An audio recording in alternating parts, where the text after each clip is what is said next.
एक निवेदन आप सबसे करेंगे। दुख है ना थोड़ा सा अगर आपके जीवन में, शिव जी को आप जल चढ़ाना चालू कर दीजिए।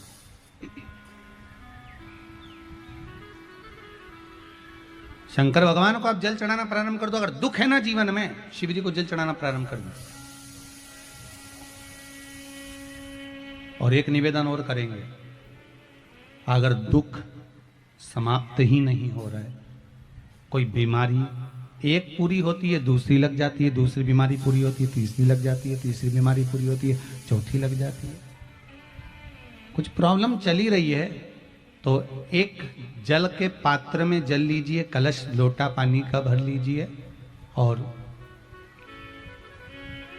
उस पात्र में चावल के 2 दाने डाल लीजिए, अक्षत के 2 दाने डालिए। घर में से लेकर जाओ, थोड़ा सा जल बेलपत्री के वृक्ष के नीचे डाल दीजिए, थोड़ा सा जल पीपल के वृक्ष के नीचे डाल दीजिए और थोड़ा सा जल या तो आंवले का पेड़ मिल जाए या शमी का वृक्ष मिल जाए, शमी का वृक्ष मिले या आंवले का वृक्ष मिले, उसके नीचे डाल दीजिए। 3 जगह पर अगर कोई बीमारी ऐसी हो गई कि वो समाप्त नहीं हो रही, बड़ी बड़ी तकलीफ, मतलब एक बार दवाई अगर चालू हो गई तो दवाई बंद ही नहीं हो रही है, तो उसके लिए आपको 3 जगह पर जल चढ़ाना प्रारंभ कर दो। मात्र 1 हफ्ते से ज्यादा चढ़ाना भी नहीं पड़ेगा। जैसे 1 हफ्ते आप टेबलेट लेते हो, गोली लेते हो, 1 हफ्ते चढ़ाना प्रारंभ कर दो। सबसे पहले बेलपत्री के पेड़ के नीचे क्या करना है, जल का पात्र लेना है, उसमें 2 दाने चावल के डालना, 2 दाने अक्षत के डालिए। पहले बेलपत्री के पेड़ के नीचे जाओ, वहां जल चढ़ाओ, फिर जाइए पीपल के वृक्ष के नीचे, वहां जल चढ़ाइए, आखिरी में या तो शमी के नीचे या फिर आंवले के नीचे, इन दोनों में से कोई एक वृक्ष जिसके नीचे। पर 1 हफ्ते अगर आपने आंवले में चढ़ाया है तो आंवले में ही चढ़ाना, शमी में चढ़ाया है तो शमी में चढ़ाना, ये बदल के मत चढ़ाना कि आज मैं शमी में चढ़ा देती हूँ कल आंवले में चढ़ा दूंगी, ऐसा नहीं। कितना सुंदर कहा है, जब जिंदगी बहुत संघर्ष में चल रही हो, बहुत दुख का जीवन चल रहा हो, बहुत कष्ट का जीवन चल रहा हो, बहुत कष्टमय जीवन चल रहा हो, तब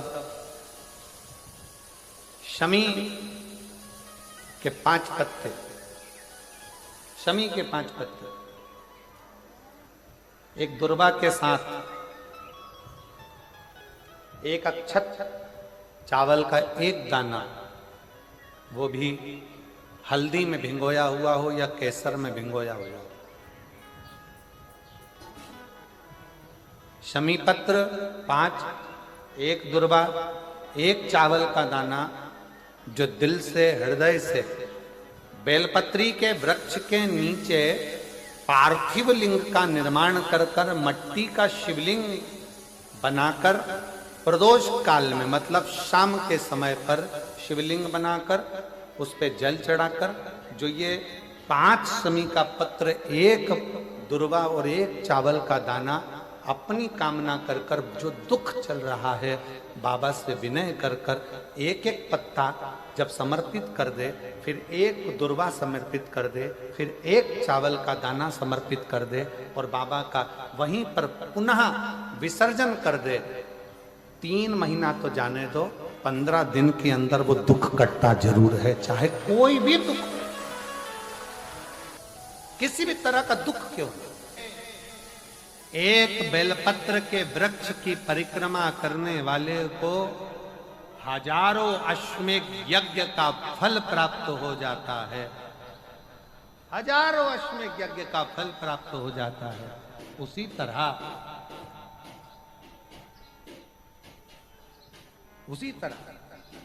एक पार्थिव लिंग का निर्माण करने वाले को, मिट्टी का शिवलिंग का निर्माण कर कर पूजन करने वालों को 12 ज्योतिर्लिंग के शिवलिंग के दर्शन का पुण्य फल प्राप्त।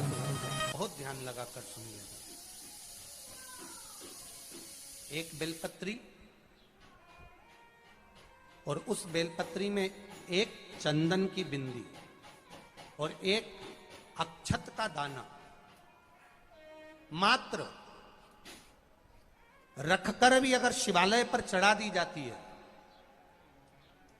एक बेलपत्री, एक चंदन का बिंदी, और चंदन फिर निवेदन करेंगे। आज के जमाने में तुम लोग सब घिसा घिसाया, पड़ा पड़ाया, डब्बी का सामान ले लेकर, वो नहीं, चंदन की एक मुठिया रखो, थोड़ा सा भी घिसो, जरा सा भी घिसो, उसकी एक बिंदी और एक चावल का दाना। जब हम भगवान देवादिदेव महादेव को समर्पित करते हैं, अपनी कामना कर कर समर्पित करते हैं, तो निश्चितता है, महापुराण की कथा कहती है, शंकर भगवान उसका फल शीघ्र प्रदान कर देते हैं। भले आपने कुछ करा ना करा, उसका फल तुम्हें मिल जाए। में जाना, लोटा भरकर जल समर्पित करना, और कभी तुम्हारे जीवन में अगर तुमको लग रहा है कि मैं दुखों से पीछा छूट ही नहीं रहा, तब उस जगह पर बेलपत्री के मध्य भाग में पीला चंदन, ये जो पत्ती है और ये दो पत्ती हैं, ये बड़ी पत्ती और ये बीच की जो दो पत्ती हैं, इसके बीच में जो डंडी का भाग रहता है,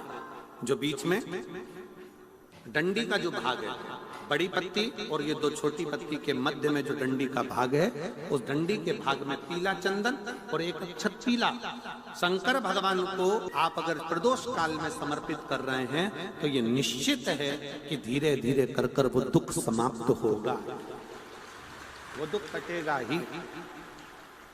प्रकट वर्णन किया गया शंकर भगवान की आराधना में, शिव की आराधना में, जब तुम्हें लगता है कि तुम्हारा व्यापार नहीं चल रहा, कोई तुम्हें धोखा दे रहा है, लक्ष्मी नहीं आ रही, बहुत चिंता में पड़े हुए हो, बहुत टेंशन में जिंदगी चल रही है, बहुत बीमारियां तुमको घेर ली है और चारों तरफ अंधेरा ही अंधेरा नजर आ रहा है, तुमने विचार करा अब मैं तो मर जाऊं तो अच्छा, मैं सुसाइड कर लूं तो अच्छा, मैं मर जाऊं तो अच्छा, तो मरने से पहले एक काम कर कर देखना, शंकर भगवान की आराधना कर कर देखना, शिव पर एक लोटा जल चढ़ा कर देखना, और ज्यादा चिंता, ज्यादा टेंशन हो तो बेलपत्री के जड़ को घिसकर उसका चंदन बनाकर शंकर को लेपन कर कर उसकी भी आराधना कर कर देखना कि बेल चंदन का फल क्या।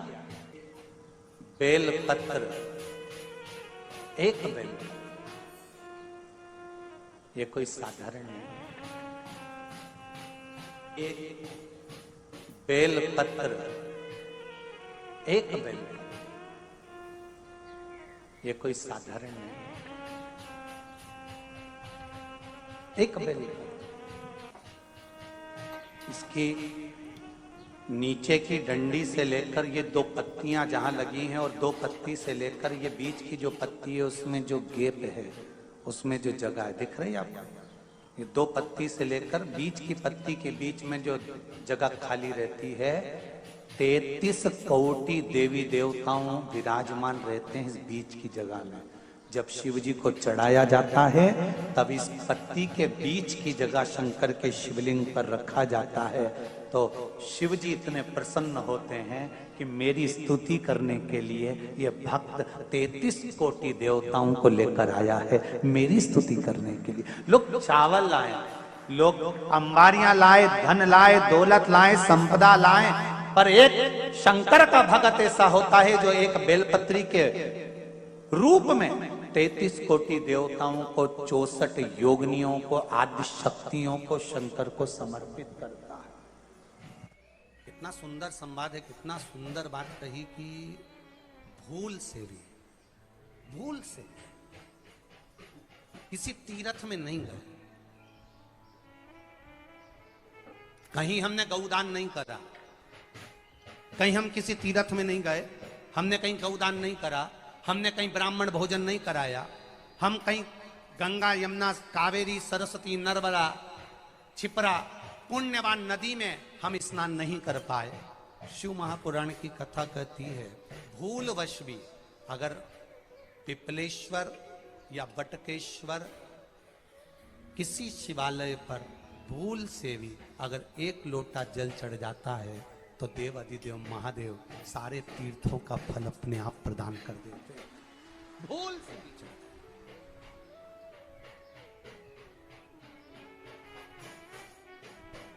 एकांतेश्वर महादेव किसी तीर्थ में नहीं गए, कहीं हमने गौदान नहीं करा, कहीं हम किसी तीर्थ में नहीं गए, हमने कहीं गौदान नहीं करा, हमने कहीं ब्राह्मण भोजन नहीं कराया, हम कहीं गंगा यमुना कावेरी सरस्वती नर्मदा छिपरा पुण्यवान नदी में हम स्नान नहीं कर पाए। शिव महापुराण की कथा कहती है भूलवश भी अगर पिपलेश्वर या बटकेश्वर किसी शिवालय पर भूल से भी अगर एक लोटा जल चढ़ जाता है तो देव अधिदेव महादेव सारे तीर्थों का फल अपने आप प्रदान कर देते हैं। भूल से भी चढ़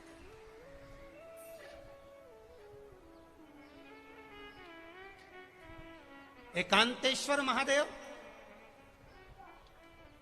जो कि एकांत में बैठा हुआ है, एकांतेश्वर महादेव अकेला बैठा है अलमस्त होकर। आप जा रहे हो गाड़ी लेकर, आप 4 व्हीलर गाड़ी में जा रहे हो, ट्रैक्टर में जा रहे हो, ट्राली में बैठकर जा रहे हो, क्रूजर में बैठकर जा रहे हो, 2 व्हीलर गाड़ी में बैठकर जा रहे हो और एकांतेश्वर महादेव का मंदिर दिख गया कोई एकांत में, भले उसका नाम नहीं मालूम तुमको कि कौन सा महादेव, और अकेला बैठा है जंगल में वृक्ष की छांव में एक ओटले पर, कोई दीवार नहीं, कोई जाली नहीं, कोई गेट नहीं, कुछ भी नहीं। ये शिव मंदिर में जाकर एक लोटा जल समर्पित करती थी और शास्त्र कहता है कि शंकर के मंदिर में अगर एक लोटा जल कोई एक परिवार का व्यक्ति भी समर्पित कर रहा है तो समझ लेना कि वो अपनी 71 पीढ़ी को पार लगा रहा है। वो अकेला नहीं, 71 पीढ़ी को पार लगा। शिव महापुराण की कथा कहती है जब बच्चा गर्भ में आता है, माता के गर्भ में जब संतान आती है और माता के गर्भ में जब संतान रहती है, उस 9 महीने में स्त्री नारी अगर कहीं शंकर के मंदिर के सामने से निकल जाए या शिवालय का जल स्त्री को मिला हो या शंकर भगवान का कोई प्रसाद या शंकर भगवान का कोई नाम जाप या शंकर भगवान का कोई मंत्र जाप उस स्त्री के कानों में पहुंच जाए तो जो गर्भ में बच्चा होता है वो बच्चा शंकर की कथा तक या शिवालय तक उसको बिना बोले ही वो अपने आप चला ही जाता है, पहुंच ही जाता है।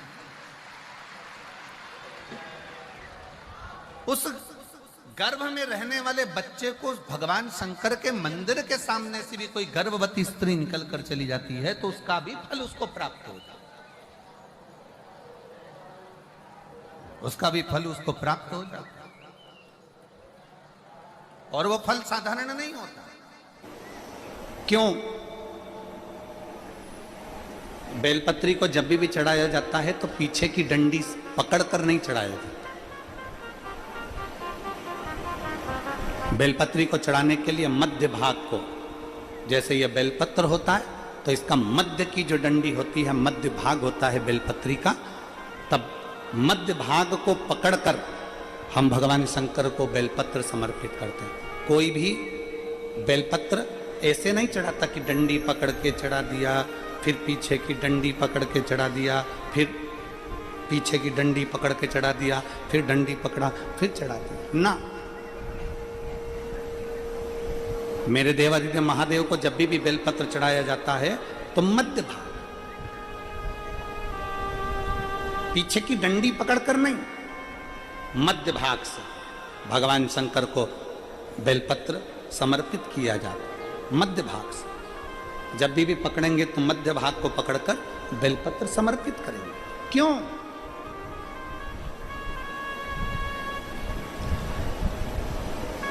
क्योंकि हमने भगवान शिव को मध्य भाग पकड़कर इसलिए समर्पित करा कि ये केवल बेलपत्र का मध्य भाग नहीं है मेरे शंभू, मेरे हृदय के मध्य भाग को मैं आपके चरणों में समर्पित कर रही हूं। मेरा दिल, मेरा हृदय, मेरा चित्त मैं आपको दे रही हूं। मध्य भाग एक विश्वास के साथ दे रही हूं। इतनी सुंदर बात नंदी ने कही है।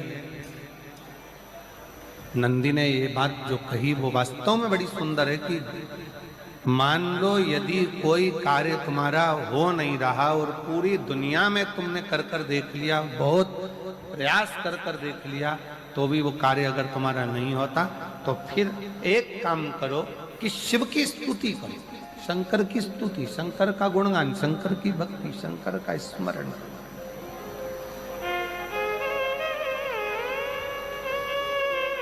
फिर शिव की स्तुति करिए, शंकर से विनय करिए, शंकर से निवेदन करिए, शंकर का गुणगान करिए।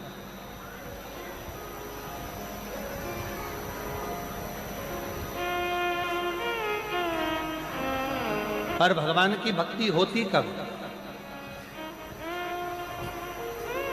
जितने आस्था चैनल पर कथा सुन रहे हैं, जितने फेसबुक यूट्यूब पर कथा सुन रहे हैं, जितने पंडाल में बैठकर शिव भक्त कथा को रसपान कर रहे हैं, उनसे निवेदन करूंगा कि शंकर की भक्ति होती कब है?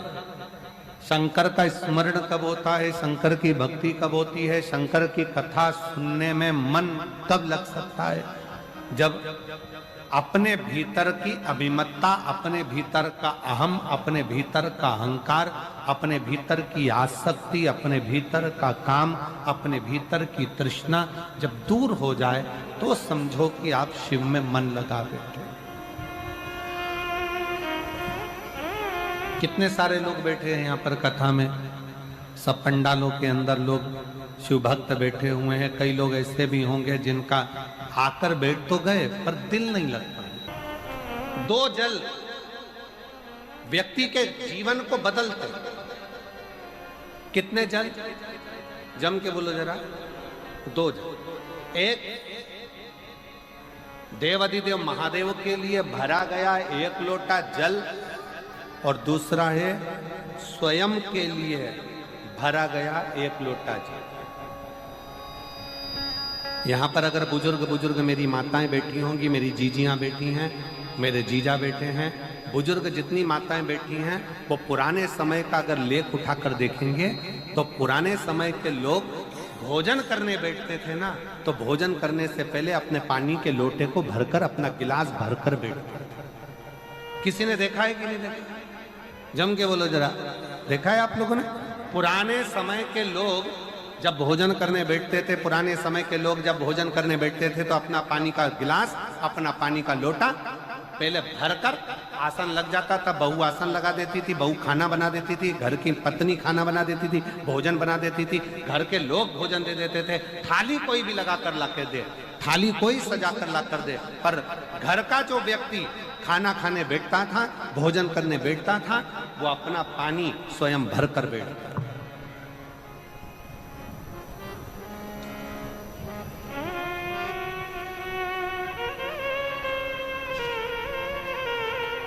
अब आज के जमाने में दुनिया के लोग कहते हैं मैं दुकान चला रहा हूं, दुनिया के लोग कहते हैं मैं घर चला रहा हूं, दुनिया के लोग कहते हैं मैं ये कर रहा हूं। तुम अपना खुद का पानी भरकर तो बैठ नहीं रहे और कह रहे हो कि घर चला रहा हूं।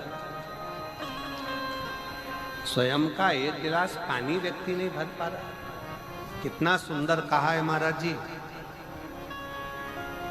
बहुत सावधानी से सुनिएगा। दो जगह का जल व्यक्ति के जीवन को बदल देता है। एक शिव के लिए भरा गया जल और दूसरा स्वयं के लिए भरा गया जल। स्वयं